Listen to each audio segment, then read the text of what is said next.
É o historiador André Chivitarese. Ele é professor de História Antiga da Universidade Federal do Rio de Janeiro.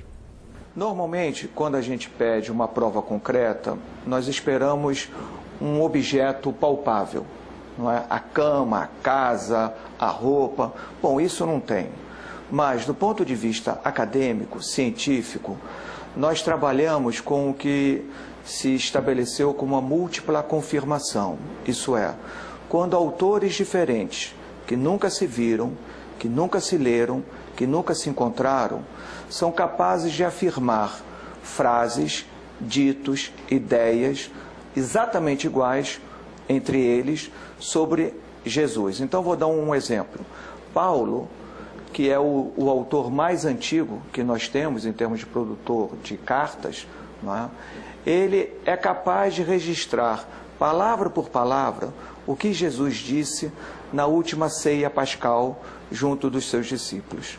Marcos, um evangelista que veio muito depois de Paulo, sem nunca ter lido Paulo, foi capaz de também falar exatamente as mesmas palavras que Jesus disse. Então, há uma argumentação bastante plausível para dizer que Jesus existiu.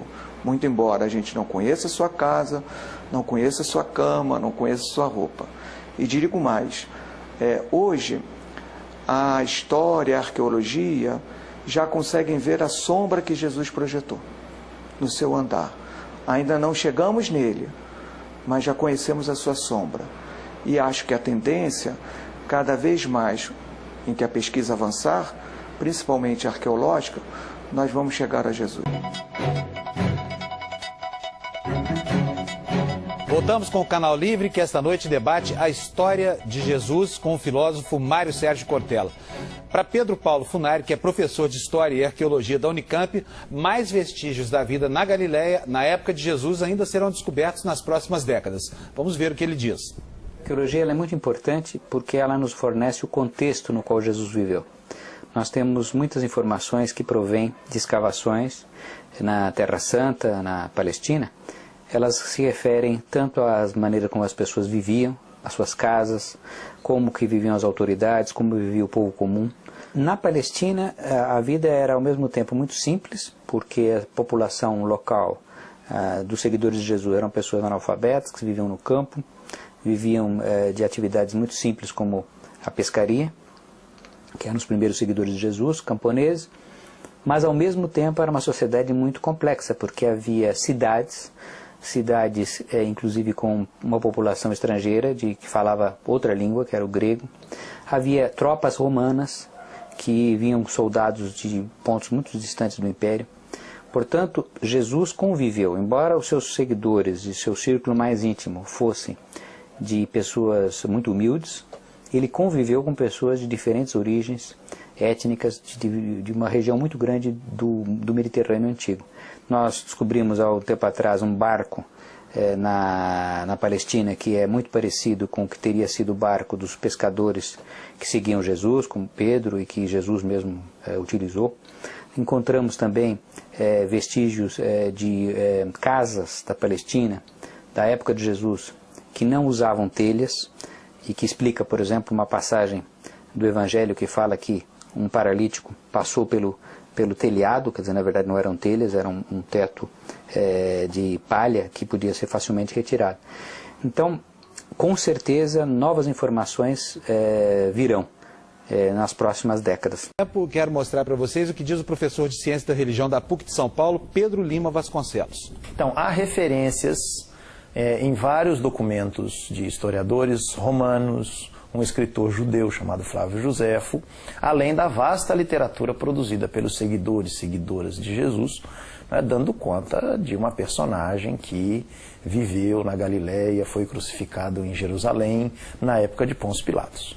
Religiosamente, Jesus é filho de Israel, né? Em termos culturais, ele é herdeiro, né? Ele vive num ambiente marcado pela cultura grega.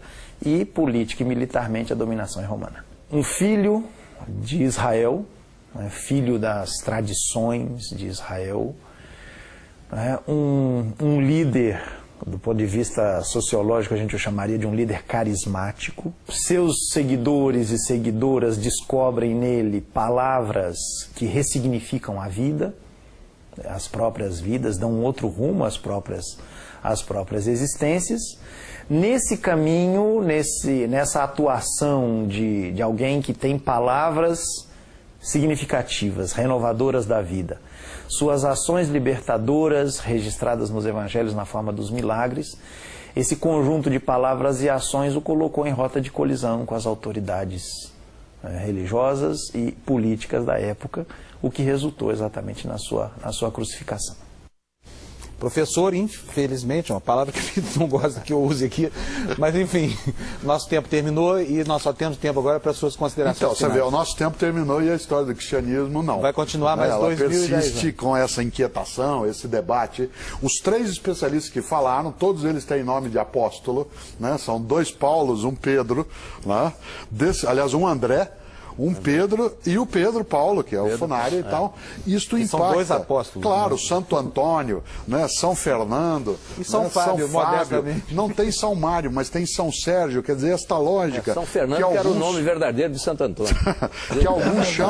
que alguns chamam de santo, outros não usam a ideia de santo. Tudo isso envolve nós. Temos isso como uma história de beleza que precisa ser olhada com o respeito de quem é cristão e quem não é.